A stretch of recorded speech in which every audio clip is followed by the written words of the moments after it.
Do you need to focus your mind? And would you like to know how to increase your concentration power? If so, I have 3 simple tips for you that are far more powerful than a fistful of focus vitamins or a scientifically questionable brain training app. I'll also share a story with you where I was attacked personally in an examination and needed these tips in order to keep focused and pass so I could get my PhD. If I had been knocked over and had my concentration destroyed, I could well have lost nearly $80,000. After all, if I'd been destroyed and not passed the dissertation defense, what are the chances I would have picked myself off the floor and tried again? They're honestly pretty slim. That's why I'm so glad these concentration and focus skills helped me get it right the first time. So, want my focus secrets so you can perform even under the most hectic of situations? Let's get started. Hi there, this is Anthony Metivier from MagneticMemoryMethod.com. If you're new here and want free memory improvement tips and powerful focus boosting strategies, get started now by hitting the subscribe button and enabling notifications. And for the love of memory, hit that thumbs up so your body is involved, not just your mind. And speaking of your body, that is what we will focus on in part 1 of our new Focus Your Mind playlist.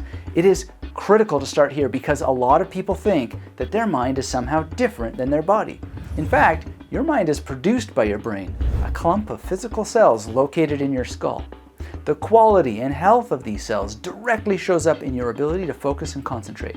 To start improving, I suggest you learn to relax your body every time you sit down to study. You can do this by performing muscle relaxation exercises, breathing exercises, and daily meditations. To combine all 3 in a quick morning ritual, please get a roller like this and learn how to use it properly. I've included a video I found from another YouTuber in the links, and you should make sure to check with your doctor or physical therapist first. You can also get more granular with lacrosse balls, and here I have 2 that have been stuck together. And as I've been learning to deal with some shoulder impingement issues, I found another video that demonstrates how you can use a tool like this for much deeper relaxation. And I've been using rollers like these for years, and they really set the stage for much greater mental focus than I thought possible. And it makes a ton of sense. We all hold far too much tension in our bodies, and this is a simple way to help release that ton of it. And if you are a student attending lectures on campus, consider getting a therapy cane like this. You can easily put it in your backpack along with your lacrosse balls for use before lectures. If you can't carry such items with you, a simple body scan and deliberate squeezing of your major muscles is possible. For example, before I sat for my dissertation defense, arguably the biggest exam of my life, I moved from my feet all the way up to my forehead, squeezing and unsqueezing my muscles. No one noticed at all, and I waltzed into the room completely relaxed. In fact, even after I was grilled intensively and even aggressively by one person on the committee, the head examiner said, "Anthony, the only guy cooler than you is Miles Davis." Now, in addition to muscle relaxation, I had 2 other secret weapons that enabled me to focus in the heat of that battle where I was attacked personally and managed to do better than survive. Thanks to relaxation and memory techniques, I recited quotes and page numbers and pulled all kinds of abstract knowledge from my head. And that second focus secret is breathing. All you need to do is get better at it through practice. And my favorite breathing exercise amongst dozens is called alternate psychic nostril breathing. It's called psychic because you imagine in your mind that you're inhaling through just one nostril. But I didn't have the concentration and focus skills for that level of kinesthetic visualization in the beginning. So I just reached up and closed one nostril like this. It looks kind of weird, but all you're doing is breathing in through only one nostril and then exhaling through the other. Alternate this action back and forth. When you're ready, just pretend that the nostrils are blocked as you go back and forth. With practice, you'll find that you can do it all day. And even if you don't, you can drop back into it during a moment of tension or stress. For example, when I was told during my doctoral dissertation that an entire chapter I'd written on Nietzsche had no Nietzsche in it, I didn't get stressed or choked or panic. I just squeezed my muscles in my hands and feet and imagined I was inhaling only through my right nostril and out through my left. Obviously, I've been practicing this for a while, which is why it took such immediate effect. Don't expect to try it once and suddenly be as calm as a Shaolin monk. You'll need to get started, and I suggest you get started today. Let me know in a discussion post if you're committed to doing that. In any case, after this examiner made this accusation and I quickly centered myself, I calmly remembered the page number my Nietzsche chapter started on and asked everyone to turn to that page.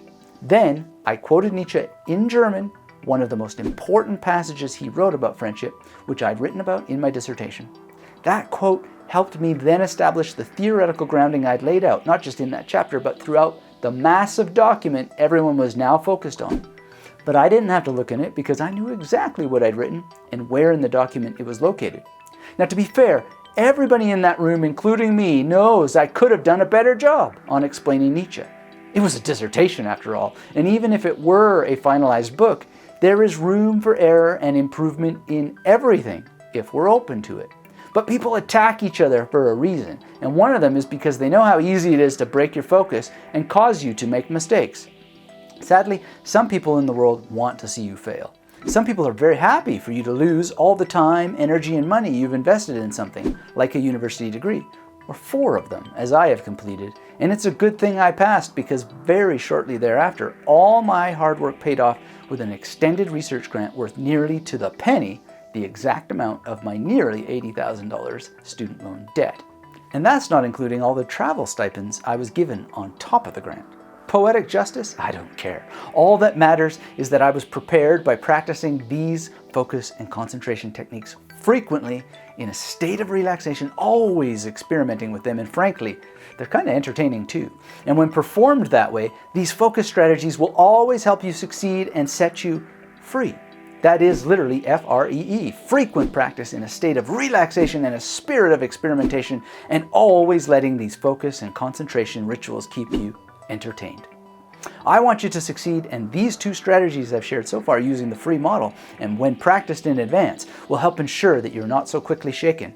You might not be as cool as Miles Davis, whatever that means, but at least you'll be moving in the direction of calm focus, cool clarity, and modesty too. Because even though I might not have published that dissertation, I've been practicing the highest possible level of friendship I can muster, and all thanks to having been blessed with the opportunity to study in the first place. I suggest anyone who has the first world problem of focus and concentration issues while attending university or reading books they bought off Amazon also bring in a bit of gratitude as a strategy too. Most of us just don't realize how blessed we are, and that's because we lack observation skills, which leads us to the 3rd strategy for greater focus: meditation. Let me cut to the chase. There are lots of kinds of meditation and tons of confusion out there. I won't pretend to know the best kind of meditation for you because it's not quite the same as relaxing muscles. But we do know that scientists have found 4 times a week minimum is required for greater focus and concentration effects to take place. They don't have to be hour-long marathons either. Just 10 to 15 minutes will do. I suggest that you do some muscle relaxation and breathing first, and then just set a timer. Tim Ferriss has the great advice that you should set your timer for 2 minutes less than you think you can sit for. For example, if you think you can sit for 10 minutes to just watch your thoughts, set it for 8. And that's really all you need to do in the beginning. Turn off all the apps and other distractions. Sit just to sit. Again, there are a variety of meditation techniques, but this is a good place to start. I've linked you to some of my favorites on Gary Weber's channel, including Kirtan Kriya.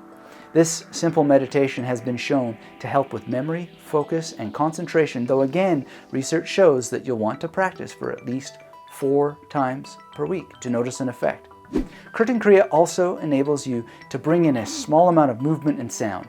It is also a step in the direction of longer meditations where you work with self-inquiry questions of the kind I discuss in a demonstration video where I recite 32 verses from a text Dr. Weber has included in a book I encourage you to read called Evolving Beyond Thought. And if you can put these 3 suggestions into action, you might just well evolve beyond thought, so you can focus on the tasks in front of you with greater clarity, longevity, and joy. As I mentioned, I have bad shoulder impingement issues and bursitis. It seems like it has to get worse before it gets better, and sadly, I can't sit for long meditations at the moment. I have to lay down instead or do them while walking. But thanks to muscle relaxation, breathing, and meditation, the pain is just something that appears in consciousness, and it's a heck of a lot less painful than having a bratty professor who wants you to fail in the room. And like that, Professor, both those attacks and this shoulder pain are something frequent meditation helps me simply observe without getting emotionally tied up in them. Things in the world are just like the waves of the ocean, rolling in and rolling out. They really don't disturb the shore, which gets stronger and stronger the more you practice these techniques. In the next video, in our Focus Your Mind series, I will talk more about how to improve focus at work and focus on study. I will share another concentration meditation that has helped me a ton with brain focus over the years. These are the topics of a forthcoming book I'm releasing soon too. So if you want advanced notices, a Memory Palace walkthrough, and other cool tutorials, go now to magneticmarymethod.com/VM to register. The first reveal is waiting for you, and I can't wait for you to look inside one of my Memory Palaces. One last tip. If you're having a hard time getting little rituals like these into action, here's the solution that works best for me. Do all of these 3 exercises for better focus before you turn on the computer in the morning or look at your phone. Sometimes I'm not successful at doing that every single morning, but usually I am. If you're new, even just a 20% success rate across a few weeks is a start. You can put your phone in a cupboard and make sure your computer is completely turned off. Designate a room in your home or spot where you can focus just on rolling out your muscles, practicing your breathing, and meditating. Anchor this place in your home with a mental image like the Buddha or Alan Watts, Gary Weber, or something you find peaceful like a tree or flower. Then go to that spot and practice. Later, you can open the great avalanche of the connected world, and you'll enjoy it with much more focus, concentration, and gratitude because you've completed these simple exercises.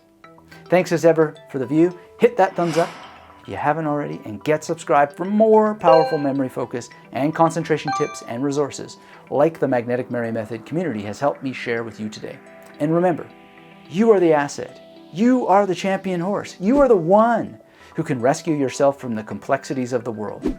Thanks again, and until part 2 of this series is ready, keep yourself magnetic.